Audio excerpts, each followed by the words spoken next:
of existence, but there is no doubting its philosophical penetration. Such passages do not make for easy reading, and indeed there are times when it is almost impossible to continue without one's mind drifting into something akin to involuntary schizophrenia. Yet there is no denying the depth of the philosophical insights achieved in such passages. No other writer had entered into such territory in quite such a manner before. This is the opposite of the Joycean manner which had previously so swamped Beckett. Instead of vast proliferations of meaning, there is instead a stripping away of experience to a basic bedrock of meaning. What may have appeared like a form of madness, just as Beckett himself may have been on the verge of complete breakdown, but he knew what he was doing. This was no inadvertent expression of human extremity and futility. It was instead a conscious investigation of the futility of the human condition in its most fundamental aspects. What it expressed was precisely how Beckett felt at the time, and mirroring such mental disintegration proved a feat of existential revelation. What occupies the hinterland where art shades into philosophy? The practice of one becomes the practice of the other. The deeper resonances are left for us to ponder. The surface ones are more easily discernible. There are evident indications that Mr. Not is intended as a negation.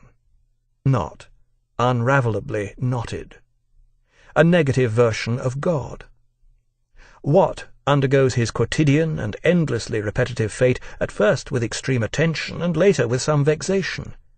And the results on the whole were meagre. He poses a question. What, by his very existence, though it is worth noting here that he is not called why. His function is epistemological rather than causal.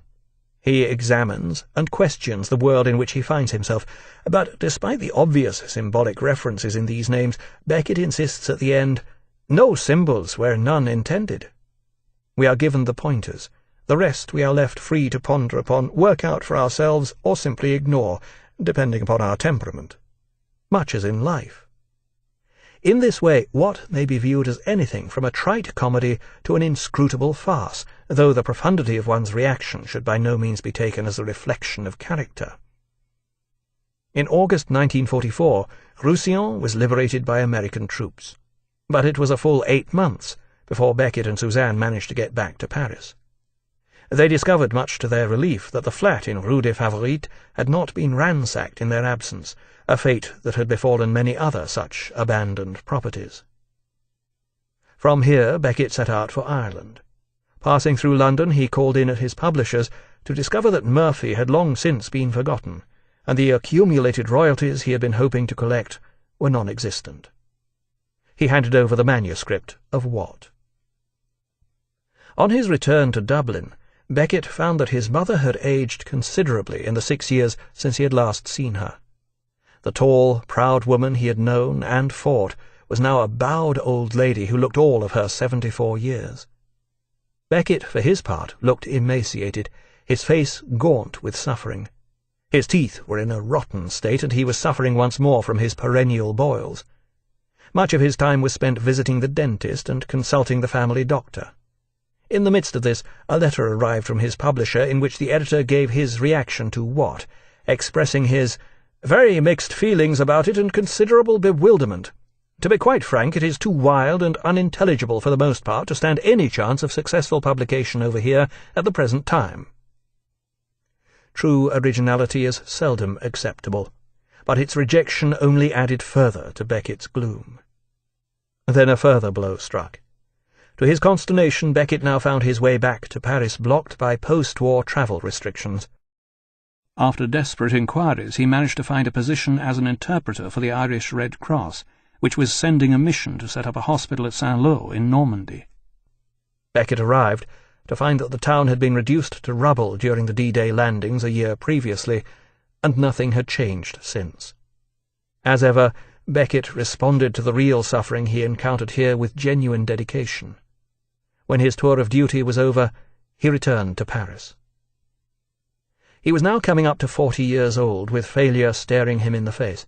He had no idea what to do. Since writing was the only thing he could do, he began scribbling a few disconnected pieces. By way of a change, he tried writing them in French. Then the money ran out, and he was forced to return to Dublin. Post-war currency restrictions meant that his small private income could not be sent abroad.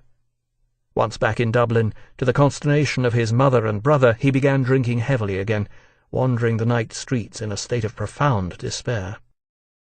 It was on one of these nights that he found himself standing on the end of the stone pier at Dunleary Harbour, where he experienced his revelation amidst the howling of the wind and the breaking of the waves, realizing the folly of all that he had previously attempted. I became aware of my stupidity. All the while he had striven to be knowing, to impart knowledge of one kind or another. His early writings had been swamped by this intellectual knowingness, yet even his later writings had attempted to come to terms with the world, imparting some philosophical apprehension of it. But this had been his big mistake. Instead of trying to write about the outer world, he should have been concentrating on what he really felt. He should have been concentrating on what he alone knew, his own feelings, the darkness of his inner world, filled with the uncertainty and hopelessness that constantly dogged him. It was not knowledge he should have been striving to impart, but ignorance. This was his true material, what he had been ignoring all along, the darkness of his own mind. Realizing this, and achieving it, were not the same thing. Beckett returned to Paris and began trying to put into practice what he had fleetingly understood. He found that writing in French gave him a certain freedom, allowing him to shed all the intellectual fluency that came so easily to him in English. Here he found a basic style, a simple syntax and unadorned language which utterly suited his purpose. But how to use this language? He started into a novel about two knockabout Irish characters called Mercier and Camier, Huguenot names like his own. He described their inept blundering from inconsequential disaster to drunken farce, with much hilarious deadpan dialogue in between. Here was the hopelessness he had been looking for, but still something was not quite right. There now began the period of Beckett's life which he referred to as the siege in the room. This would last from 1946 until 1948, during which he would produce his finest work. It was spent largely in his room, isolated from the world, coming face to face with his own demons, attempting to explore the workings of his mind. His routine was for the most part simple enough. He would rise around the early hours of the afternoon, make himself scrambled eggs, and retire to his room for as many hours as he could bear.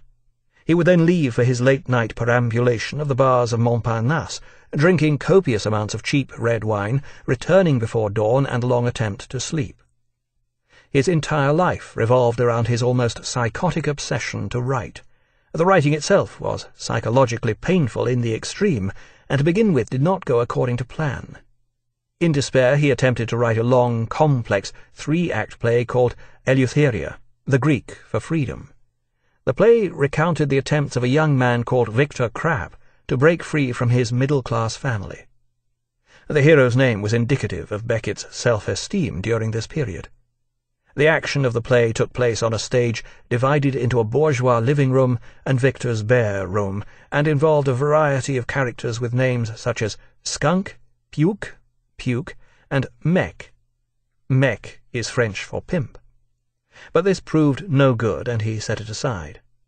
Though he didn't realize it at the time, both the names and the embryonic characters to which they were attached would continue to grow in his mind, reappearing years later in all their mature idiosyncrasy. Next he tried a number of long, short stories, and in the course of these he discovered the solution to his problem. To reach the truth of his inner experience, he needed to write in monologue. He started into a novel.